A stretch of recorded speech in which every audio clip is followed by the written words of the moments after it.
everybody, Carissa here with Inky Fairy Designs, and I am taking part in the Pretty Pink Posh Watercolor Blog Hop, and I am participating with Marker Pop, and I have a different card that I created for the blog hop that you can see on the Marker Pop blog right now today.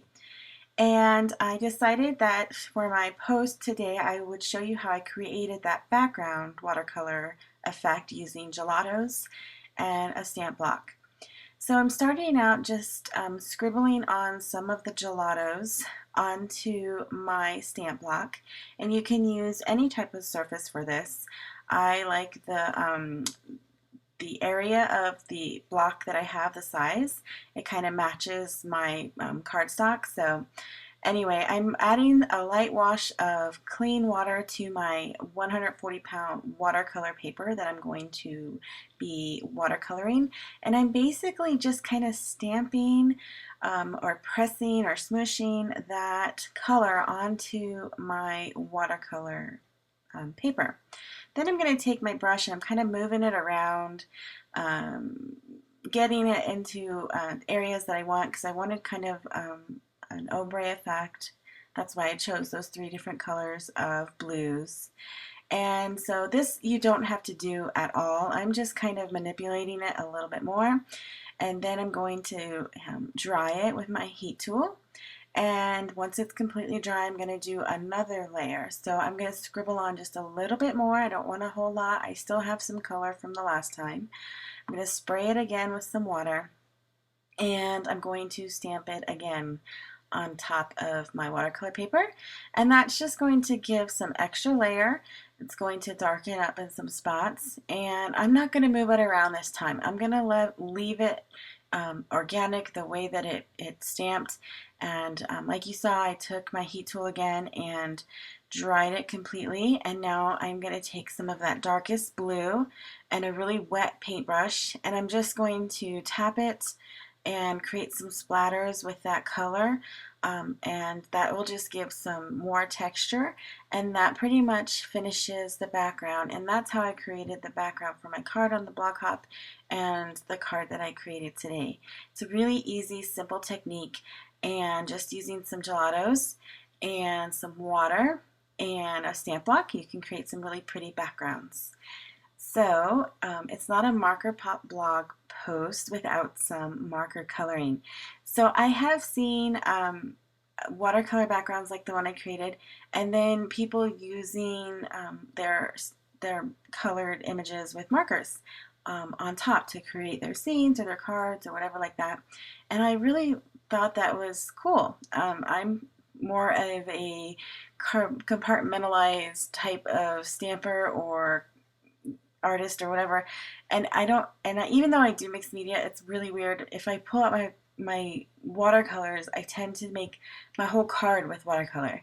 I'll stamp my image and I'll color it with watercolor. I'll do my background with watercolor. Well, I wanted to do something different, and I wanted to incorporate my Copic coloring on the card. So I stamped these images by paper smooches. They're from the Party Posse stamp set, and they're super cute, and I needed to make a birthday card. So I stamped them on Copic Express It blending card with my Memento Tuxedo black ink, and decided to color them, and then I would add them to the background that I created. So I'm just doing some very simple coloring. As you can see, I'm laying down a wash of my lightest color for the larger areas, and then I go in with my medium color and blend it all out, and then go in with my darkest color, and then go work my way back down and blend it again. And so with the smaller areas, I will start with the darker, and I might only use two colors like you see there. So here's the turtle. I'm using the BG93, the BG96, and the BG99. So I'm adding a little wash of my lightest color, which is the BG93. Then I'm coming in with the BG96, and I'm blending that out just a little bit more, and I'm not being very particular about shading or anything. These are very cute, simple stamps to color, and I think just a little bit of shading really makes them pop. And you don't have to get really fancy with it. You can if you want to, but I wanted to do just some quick coloring. So I went in with my darkest color BG99, added some more shading, and then blended it back out with the BG96 and the BG93. Here I'm just blending it all together. And then I'm going to take some more of that BG99. I'm going to deepen up those cast shadows, just where I think the deepest ones would be.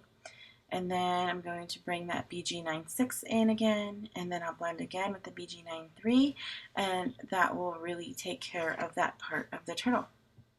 So you'll see on the images that I'm using the same brown combination on each image. I'm using the E23, the E27, and the E18, and it started with the hamster. I colored him first, and then I learned this from Sandy Alnuck. I watch her channel all the time, absolutely love her coloring, and she tends to do this, and she says that by incorporating a color across your scene or across whatever you're doing with your card, it really ties in all of the images together. And I thought that was brilliant. I had always tried to make each image different and make each image unique and colorful and everything, and it kind of wore me out because I was like, oh my gosh, what color am I going to use now? What color am I going to use now? But this really, I love this idea of taking one color and using it on part of your image for all of the images that you're using on your card. If you're building a theme, kind of like I am today, where I'm using multiple images, I don't know, I just thought it was brilliant, and so I used it on my card today, and that's why you'll see that same brown combination on all three of the little critters. Now all of the colors will be listed on my blog, on the YouTube channel description, as well as the Marker Pop blog.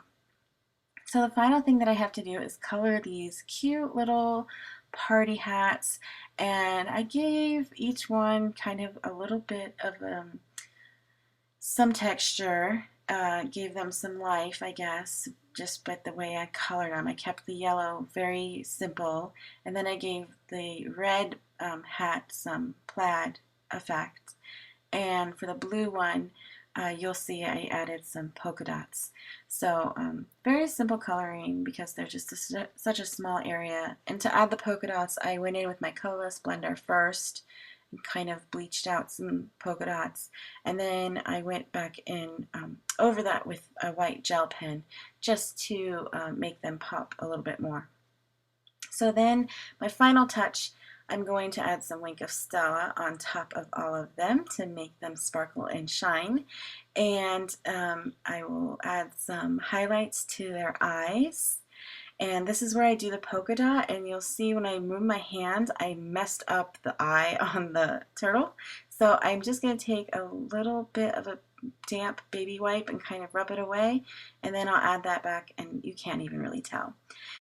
So that's my finished project today. I just love these little critters stacked up on top of each other on this card with that sentiment, let's celebrate. I hope you enjoyed this tutorial showing you how to make really simple, beautiful watercolor backgrounds. And please give me a thumbs up and subscribe to my YouTube channel, and I will see you next time. Bye.